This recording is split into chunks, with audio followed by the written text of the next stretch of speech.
Hello and welcome to the MHG podcast. You know the drill by now. I'm going to say some stuff, botch the intro, so it's me, I'm Bradley. That's them, him, Stu.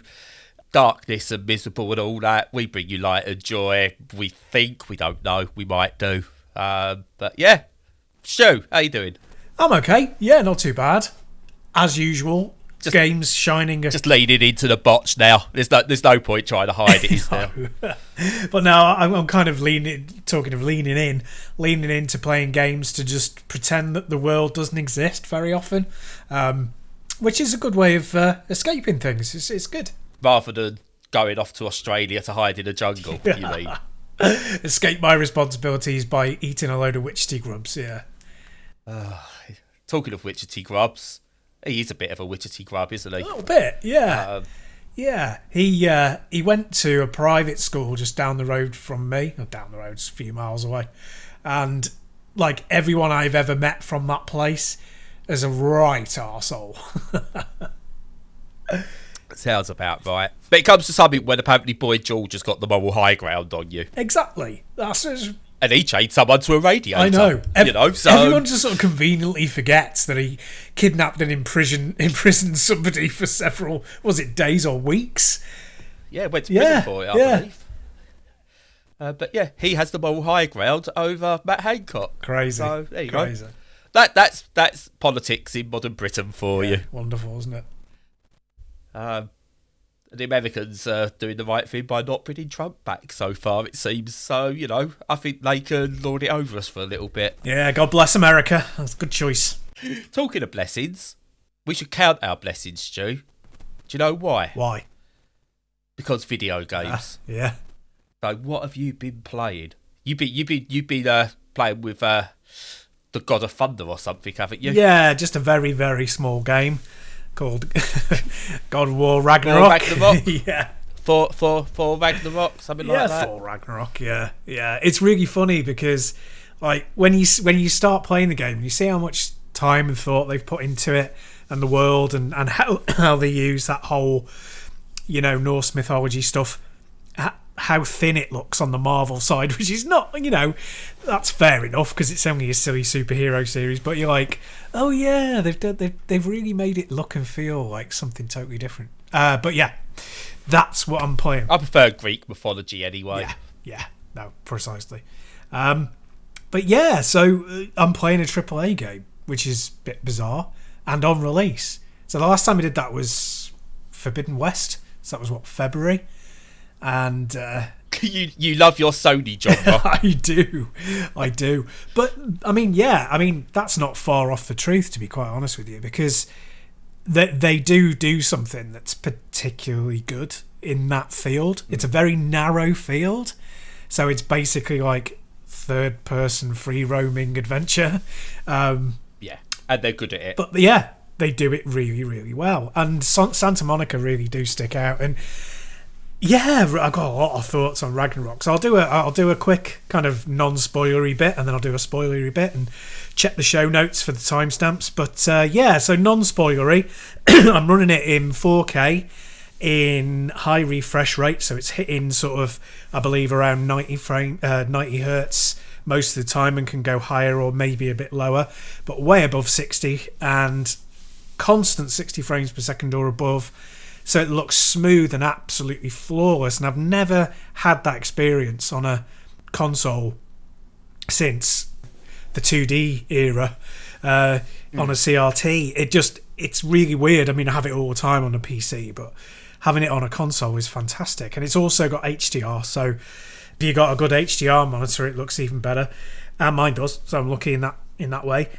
So it looks, in terms of like sharpness, clarity, performance, absolutely fantastic. And it's very, it's like the highest possible quality last gen game.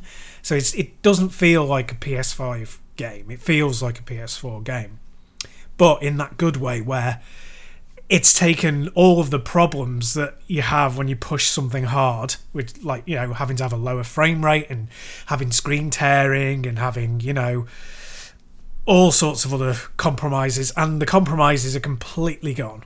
So no compromises with the way it's presented, which is wonderful for me. I always, and on my PC, always choose like the consistency of the presentation and the frame rate and everything, so that it's solid and there's no input latency, well above the graphics being at their highest and sharpest. So yeah, but I mean, it's Santa Monica's. It looks amazing, and it controls really well, and it's snappy and responsive as you'd expect.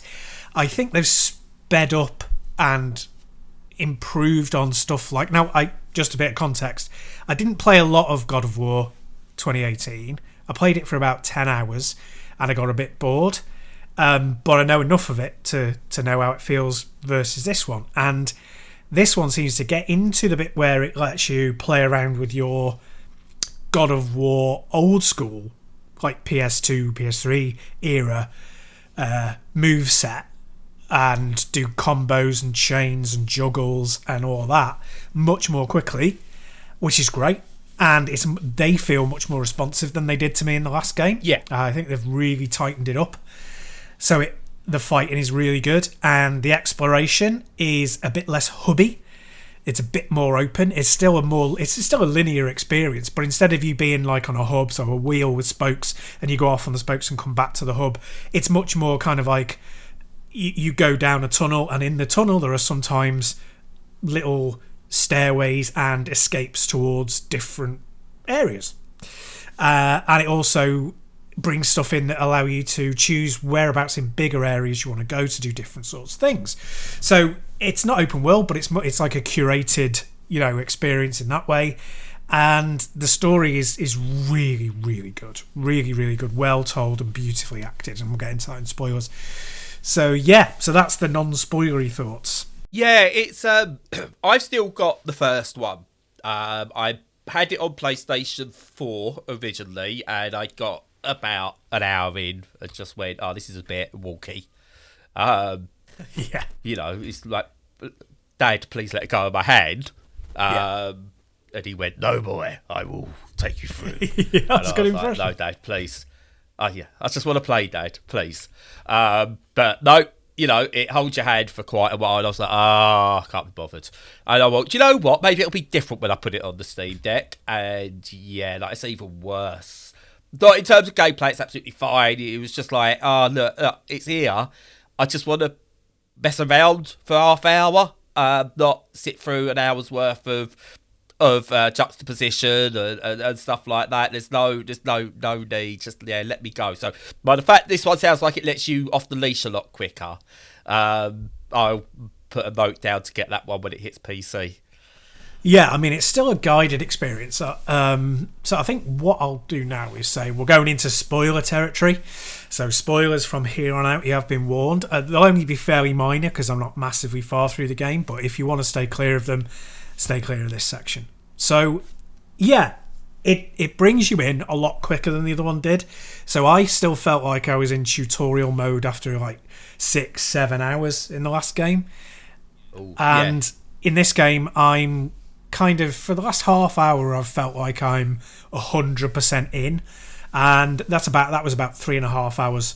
And even before that, I would say it's less hand-holdy than the first game, although it's similar. You get the control taken off you a lot of the time, but the thing is, it's a curated adventure where the story is more important than pretty much anything, and thank God the story is really excellent. So, I mean, it looks beautiful, so it's got really good visual storytelling language. You've got different colours and hues between different areas that give you not just an idea of the temperature and environment that you're in, which obviously makes it feel like different worlds, which is kind of what the whole point is. But you're in this thing called Fimbulwinter, which is the lead up to Ragnarok, the actual Ragnarok event. In what's it called? Where are you? What's it called? Heim. Which Heim are we in? Our one, anyway. Our Heim. That's what. Yeah. Yeah, I don't know. I don't know enough. But we're in Auerheim, and it's like it's winter. But it's got a really good way of showing all the different kind of ways into different worlds and the feel of the different worlds. And the colour palette represents that, but also the objects in that world and how magical objects are often constructed out of normal materials but imbued with magical qualities. And there's a real kind of solidity and care and attention and physical, tactility to it that puts me in mind of like Lord of the Rings, the Peter Jackson films. There's that level of attention to detail in the background and set dressing and aesthetic that just makes you feel like everybody involved was pulling together in the right direction. And it's not just chuck enough money at a wall and some of it will stick. It's really kind of people who are top in their class working on this stuff. And yeah, it's got great themes as well. So it starts off with this theme of Kratos being a kind of force of nature, and his son being more of a thoughtful, compassionate kind of character. And then there's this dynamic of, well, which is correct? Are you you're a demigod and you're in this world and you have these powers and they drive you to do things by the way that nature compels you, or should you stop doing that and just live entirely on your feelings and your passions and compassions, and which is right? And there's this constant push-pull where there's a scale of balance showing that, well, there's no easy answers, because if you do one thing, it has a consequence here that you might not have foreseen. You're acting under your best kind of advice and wisdom, and yet it's not always going to be the right thing to do. And Atreus makes as many mistakes as Kratos does, by Kratos being kind of ignorant and arrogant and a force for nature, and Atreus being just living entirely on his wits and his feelings. And that's beautifully done, and the acting around it is really, really excellent. And you can never get over the fact that it's going to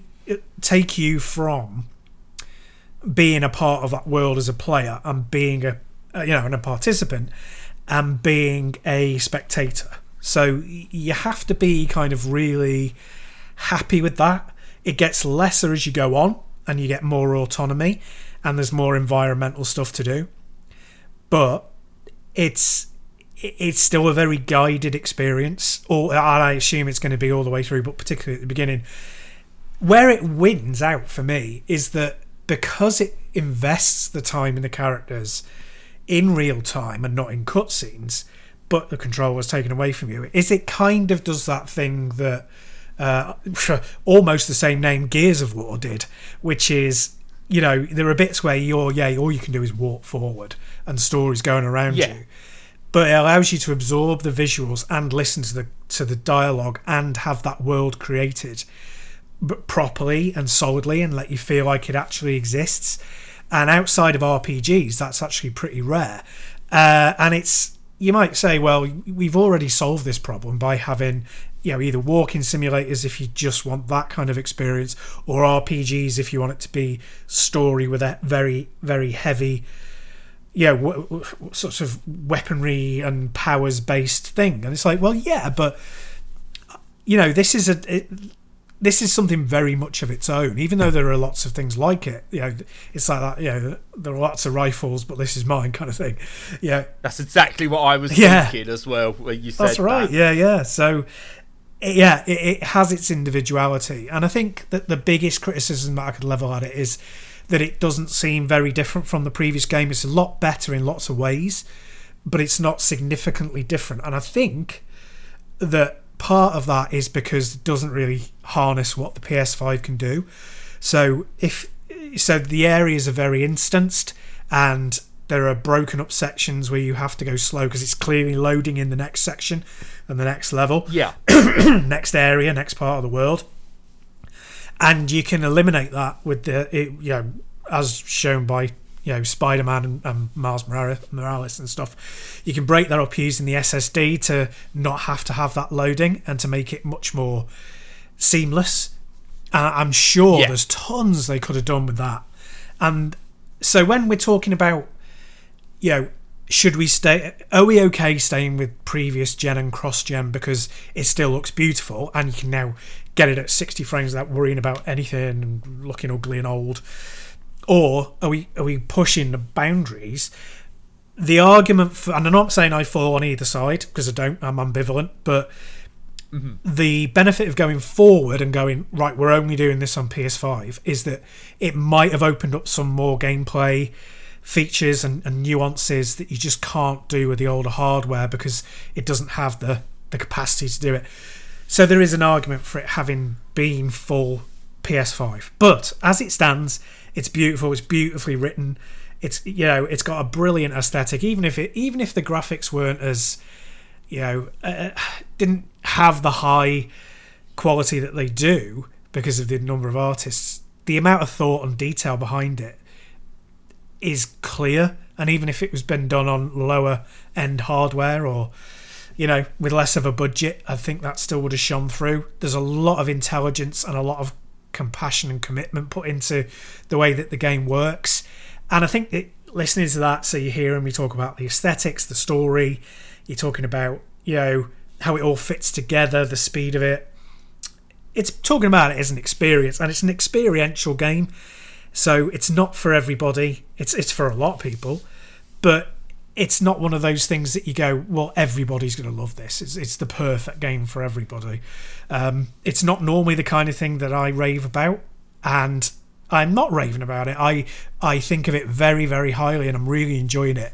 And it's towards the upper end of what I would score a game if we scored games, but it's not like Death Stranding. You know, it's not like something that really hit me and transformed the way that I thought about games. It's just really beautifully and brilliantly done, but is not a game changer. Yeah, no, that's all really interesting. If you notice, I stayed quiet through that because there's not much I can add because I've not played it, and you know, I can't comment too much. One question I do want to ask, and something I found has been a problem in a lot of the earlier God of War games, as good as they are to play, as fun as they are, I feel they have always promoted toxic masculinity. Even the last one, to a degree, where they tried to soften Kratos and be a father figure, I still think there was a lot of toxic masculinity in there. Is that still the case with this, or have they kind of learned and made him grow more? From what I've played so far, I would say it's not only not toxic, I would say it also challenges toxic masculinity. Okay. Because it's that whole thing of you could sort of project the whole force of nature thing and not really doing anything other than fulfilling what your, you know, physical destiny could do, kind of thing, just living like a wild animal, as it were. I think that, you know, a lot of people who have a patriarchal toxic view would often compare themselves to, you know, animals like lone wolves or eagles or lions or whatever, and it very much challenges that with, you know, Kratos being a bit of a shell. Yeah, like, not because he's underwritten, quite the opposite, because he's got very little dialogue, but everything he says is very relevant to what's going on, and it also doesn't betray the horrible character from the original games, as horrible as that was, but it's just illuminating what he's like. And then you've immediately got the people around him in his life, like Atreus, like Mimir, the head that he carries around on a belt, like the dwarves that he meets, who are kind of, you know, real, actual, proper characters with real, actual, proper feelings, who are like, well, I've got to do this, but should I be doing it? And do I actually want to do it? And in 100% questioning their role in both their lives, other people's lives, and in the you know, in the end times and in the life of the universe and everything, you know, basically having full-on existential crises as people who are trying to achieve a little bit of wisdom do. And from that point of view, yeah, it not only it contextualizes that, and it's like going, right, okay, well, you know, well, in Wreck-It Ralph, when they have the support group of like video game characters, of villains, it's kind of like that. It's kind of, you take this guy and you're putting him in a new element, and you're not betraying any of the things that came before you. So you can still like do massive violent attacks with your, you know, your twin blades on chains. But on the other hand, you've also got this thing of him not really understanding his place in the world and wondering why the hell he's there and what the hell he's doing and why he should exist. And then you've got his son, who's also challenging that by both his behaviour and verbally. So yeah, not only does it kind of take away all that toxic God, I can't say this at all, toxic masculinity, it also challenges it and shows you what the alternatives are and should be, and it presents its female characters very well too. You know, that's good, because the the issue isn't. So when we go back to God of War, I want to say it was 3, where they had a gratuitous sex scene in there. It celebrated women as objects. They were a reward, and you could still have that exact same scene in there, and contextualize it in a way of, look, this is how these stories were written, rather than going, this is for you teenage boys playing this game, you know, you young 20-somethings, you know, you love a bit of the old sexy girl, and which is what it was doing. It was trying to be celebratory of it, rather than going, look, this is what it was like, so this is what this character is like. We are not going to pass judgment. We are not going to say this character is bad for this, for treating women as objects. It's just how these stories were written way back when, and that's what they are. And I've not got a problem with that. I've not got a problem with Kratos being you know, extremely masculine, toxic to a degree, because that's what the Norse gods were written like. Even Thor in the Marvel films is toxic masculine, shows a lot of toxic masculinity in there, and he struggles to deal with that. And I think as it's gone on, I think they've actually written him fairly well and made him a bit more three-dimensional, as he's learned, you know, modern ways by being on Earth. And with Kratos, I say I've got no issues with him being toxic. My issue was that written in the modern world, it was celebrated rather than, look, this is just how it was. So it's good to know they've addressed that in some way. And I don't want them to turn, you know, Kratos into someone who goes, I tell you what, let's just sit down and have a discussion instead. He might want to rip your head off, but you know, we're going to have a little talk about it. I don't want to see that, because that's not what Kratos is.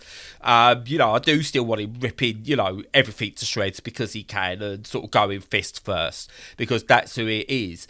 But to have it then put under somewhat of a microscope is also good, because we're seeing it from okay, that's how it was, or how it is in those stories, in myth, in legend. It's not how it is now, and we're just seeing it upon that gaze as a quote-unquote factual telling, rather than let's celebrate this. So it's good to know that it has changed for these games, but not gone too far. Yeah, absolutely. I mean, they portray him as a character that's lost all his desire. So he's got no sexual desire, he's got no desire for violence, and anything that he does is just, you know, part of a burned out character that's reached the end, really. And sounds like me. Totally. It's a Brad simulator, pretty much. But it's and that's great, and it's great that they don't diminish the character. They only build on it and like flesh him out. And no women are objectified in it, which is great. The only issue, of course, with that, and this isn't even a nitpick, but it's kind of like just a little bit of shining a light of where we are at the moment, is that, you know, it pays attention to feelings. It pays attention to not having these toxic presentations, but it doesn't have anything in their place. So it still doesn't reckon with desire, you know, in terms of sexual desire. So there's no sex in it. It's sexless.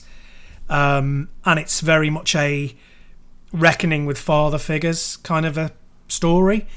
And now all that's fine, The only thing is, when are we going to start getting these stories that have, that reconcile, desire with marriage and desire with lust and desire with, pregnancy? When are we going to have more women as the lead characters and driving these stories on this level? And like, it's really obvious, because the big thing at the moment is superhero stories, and the vast proportion of those, they all have daddy issues as well. And this is like daddy issues the game, and Batman is daddy issues the film, as is Iron Man, as is Thor, as is just about everything is daddy issues the game. Yeah. Even Black Widow was daddy issues the game, daddy issues the film. But yeah, that's not really. It's not for Santa Monica. Well, it is on Santa Monica to change that, really, because they lead the way on these things. But I mean, you've got The Last of Us. Okay, but now we're done with this, I would say it's time to take the next step and try and do even more in that space, in that big AAA, gonna hit everybody. Let's try and do some wider stories on these lines that aren't just daddy issue, lost my desire, blah, blah, blah.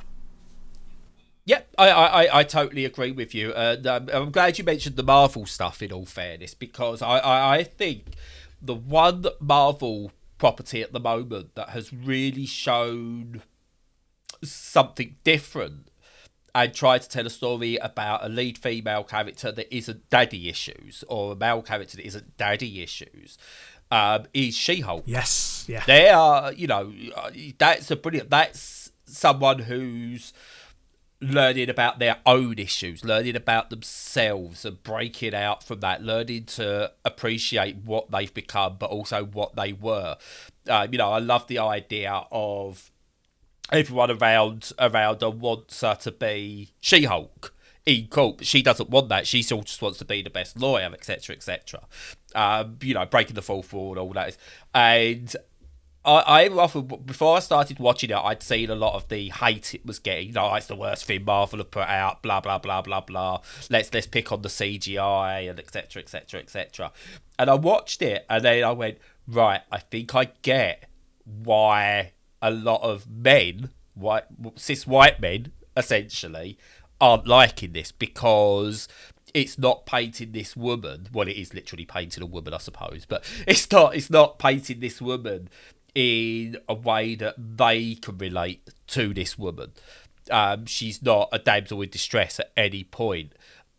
In many ways, she proves herself to be superior to Bruce Banner, for example, in the way she deals with becoming a Hulk, and I think that's picked up on that so well, because you see, Bruce Banner struggles with her understanding of it. It's like, how's she so okay with this now, and why does she want to do these things, etc.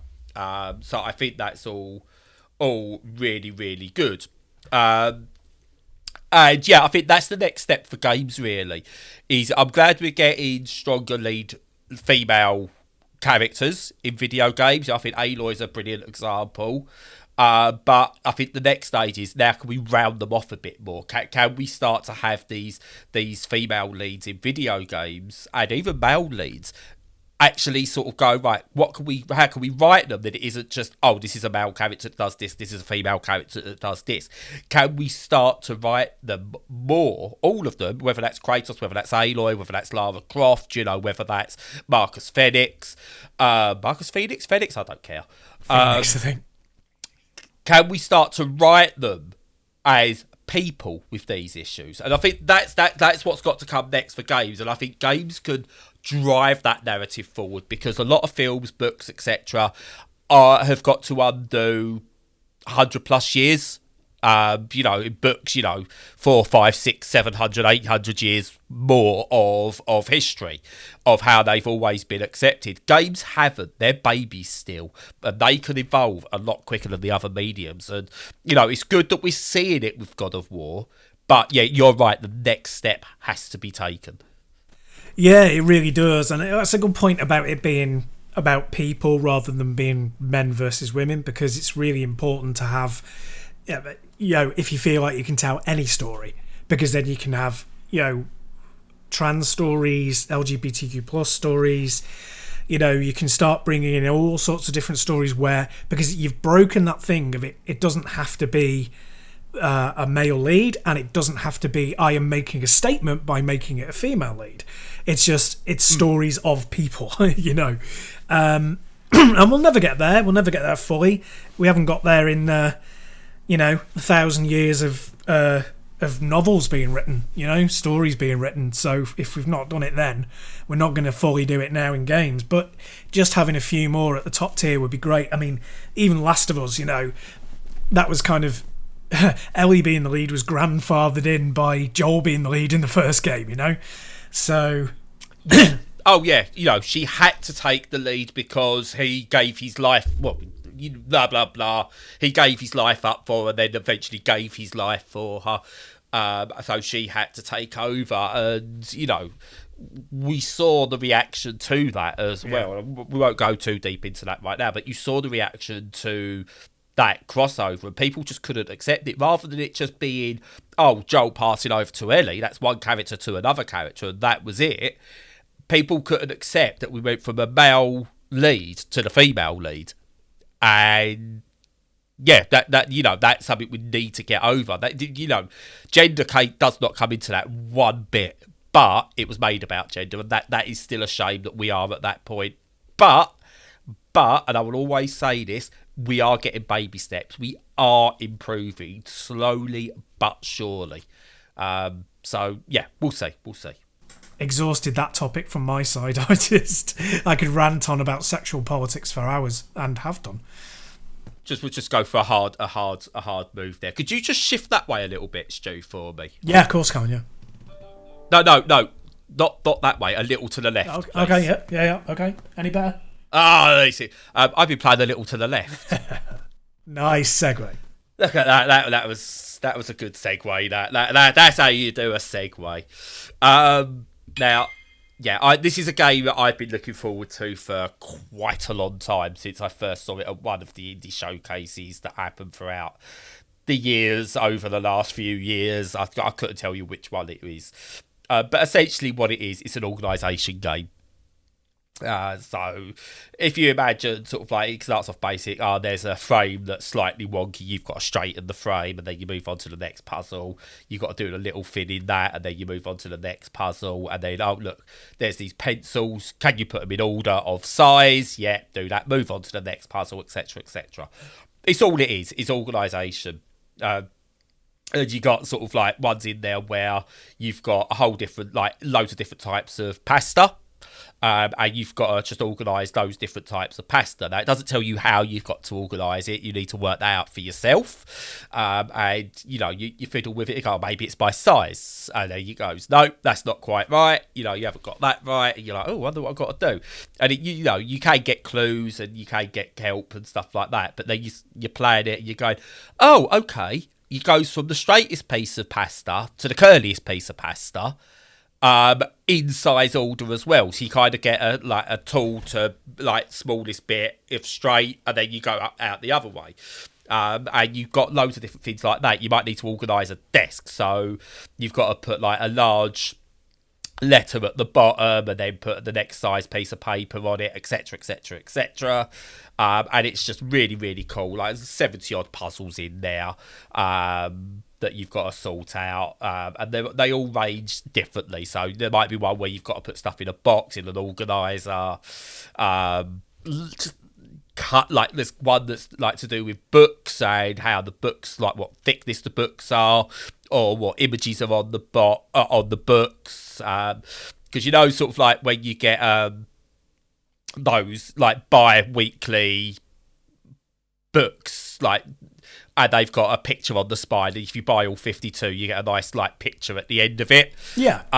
They've got that, and you've got to put all those in order. Loads of little things like that. And it's a really chill game, except for the arsehole cat that comes and ruins things now and again. So you'll have some levels where you complete a level, you've spent like maybe they know which ones to do it, or you might have spent a good like bit of extra time putting it together. And then you do it, and it's like you wait for the noise to say it's done, and this cat comes on and just swipes everything. You're like, oh, for fuck's sake, you bastard. And it's really, really, really cool how it does it. Yeah, I'm just having a really good time with it. There are daily puzzles as well, if I remember correctly. I've been on embargoed on this for a while, and I kind of burnt through it all. But it's like there are daily puzzles that you could do that they put out there, which is really good. So it's got longevity to it without having to do updates and stuff like that. Again, how I feel about daily things that you can get additionally to a game. I'm all for them.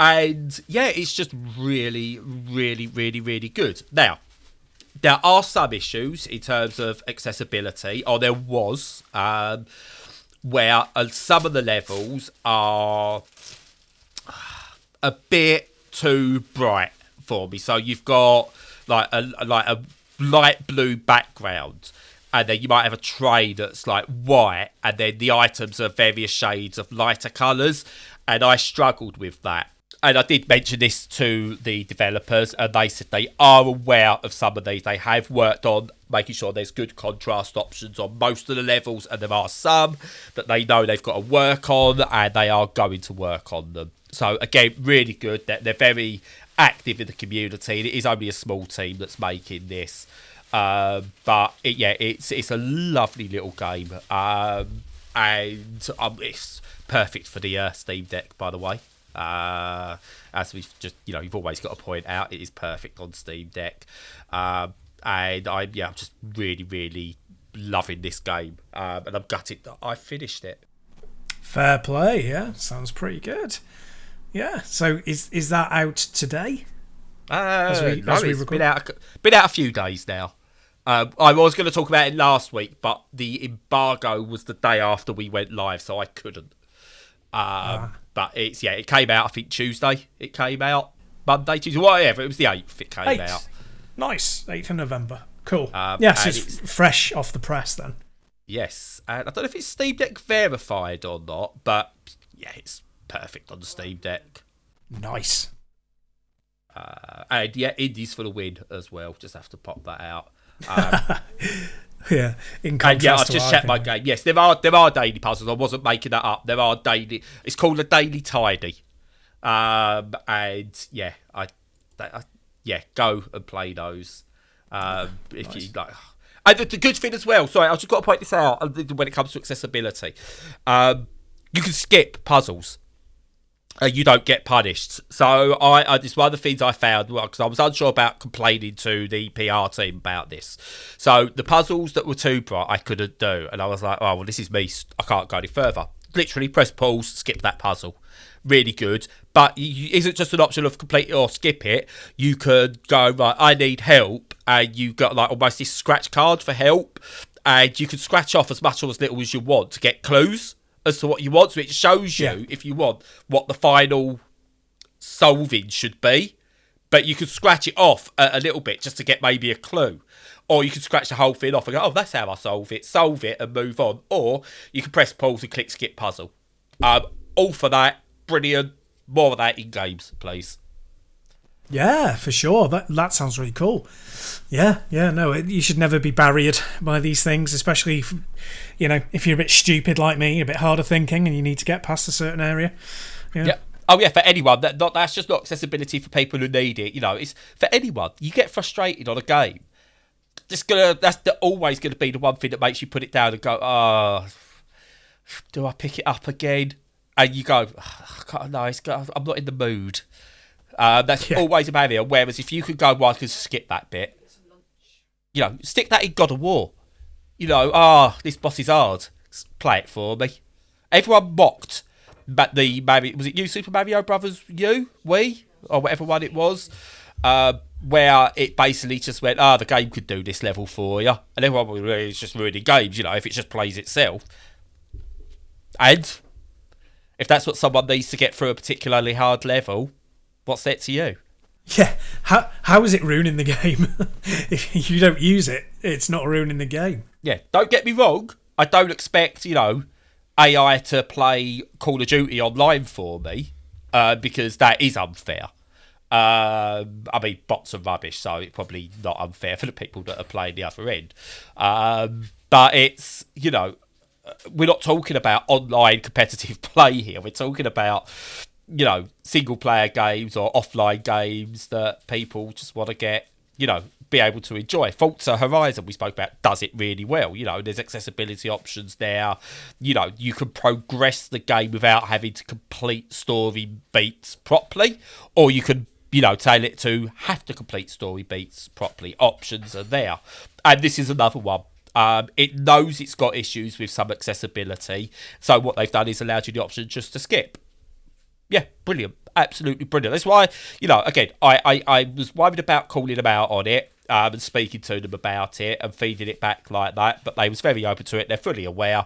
But as I said, when I said it, so I said, I know there's options. So options are good. Accessibility's good. It makes games better for everyone. Yeah, and that was a good job you brought it up, because I did want to mention with Ragnarok that it starts off when you power up the game. It has two huge, great big boxes on the screen. One says it's like to configure your game. One is basic config, which is just the screen settings, or full accessibility options, and you can choose between these one of two huge boxes. Go through the accessibility if you want. It's got all the Sony stuff in that you've been praising, and it couldn't really be any better.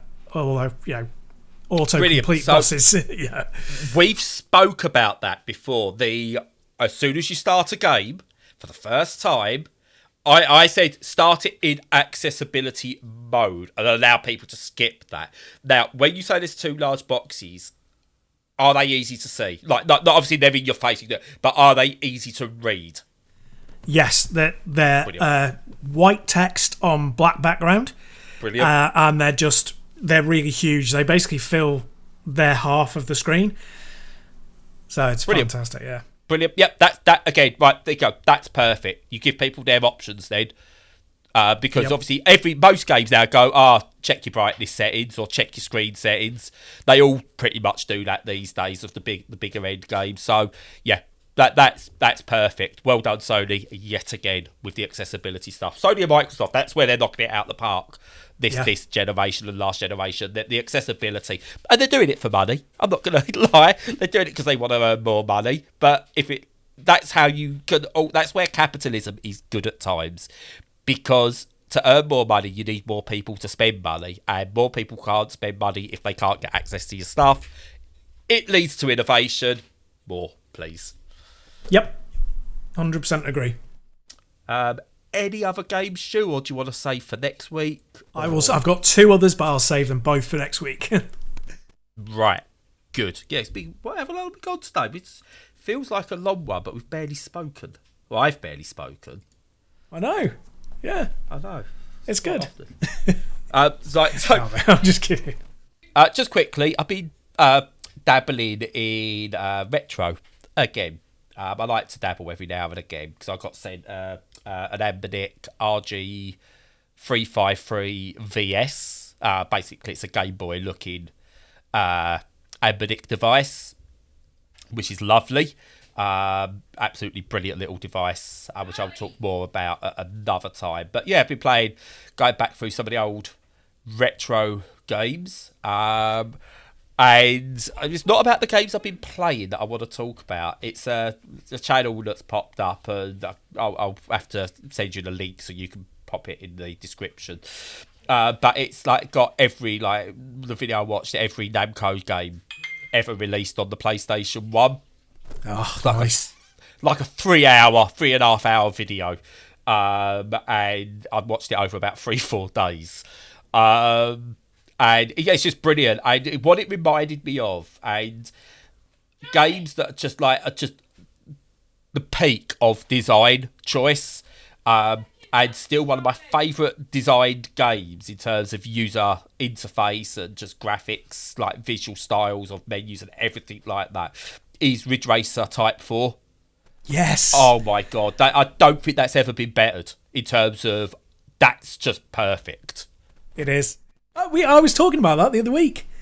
Yes. I absolutely agree. I probably ignored you. It's, but I saw it for the first time in forever, and it's just it is perfect.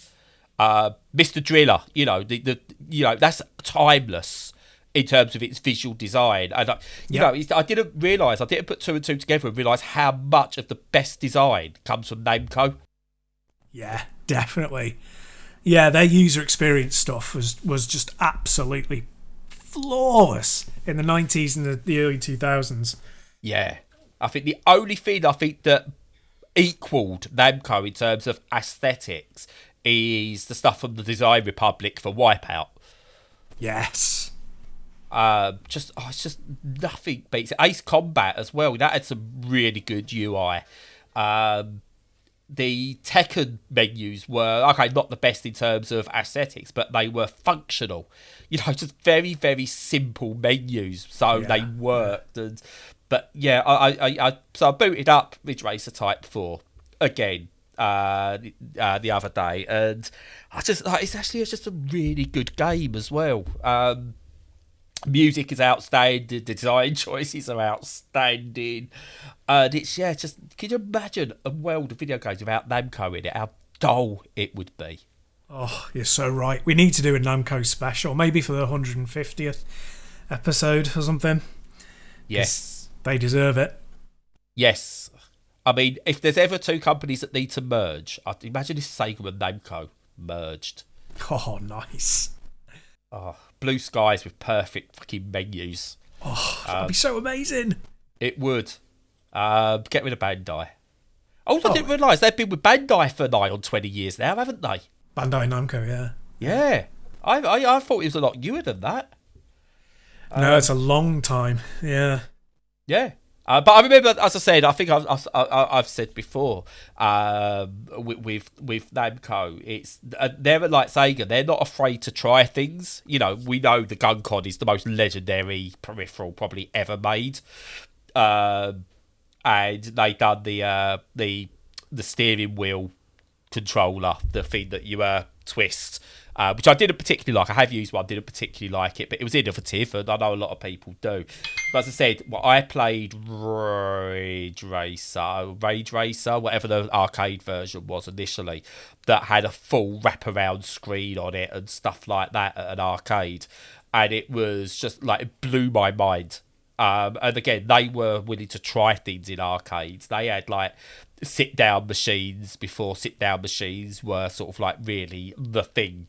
And yeah, they're just like, Namco are just, I didn't realise how much came out of Namco. Like Klonoa came out of Namco, the Tales series all came out. They really know how to spread their wings. Yep. And, again, they've got probably the granddaddy of it all. A lot of people talk about Space Invaders, but I would still say the most iconic video game character of all time is Pac-Man. Yeah. And without Pac-Man, I don't think you have an industry today. So, yeah, Namco are brilliant. Yeah, they are. Yeah, we're definitely going to have to do a whole episode on them, I think. Yeah. Again, Pac-Man, the toxic masculinity of Pac-Man with his drugs and seeing things like ghosts. Yeah, but then they have Ms. Pac-Man, so they just like, that's fine. They whitewashed it all. A bit of lipstick and a bow. There you go. That's how you do diversity. But she still had a massive drug problem, was quite violent as well. So, to be fair, she was no different to Pac-Man at all. Exactly. She had exactly the same powers and everything. So there you go. Namco's so ahead of the curve there as well. You got it. What I like as well, right, and this is like, luckily I don't think we do get a lot of right-wingers listening to our podcast. I think it'd be unlikely. No. You're right, Boris. Anyway, it's the sort of thing where you go, well, you've been talking seriously about that. You can't then make jokes about that kind of thing. Oh, you can. It's fine. You can joke about toxic masculinity. You can joke about transgenderism, sexuality, all of that. You can joke about that because it's how you tell the jokes and in what context lets you know how they are. But I'm not going down that road because you can tell I'm beginning to waffle a bit, Stu.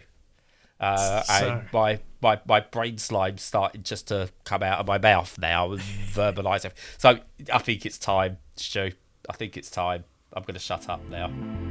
Cool, so in come the men with white coats and the butterfly nets for Brad. The people with white coats. You got it. So that'll be it for another week. So as usual, follow all of our stuff on all the socials. Join us on Discord if you want to chat. And in the meantime, stay safe and stay sane.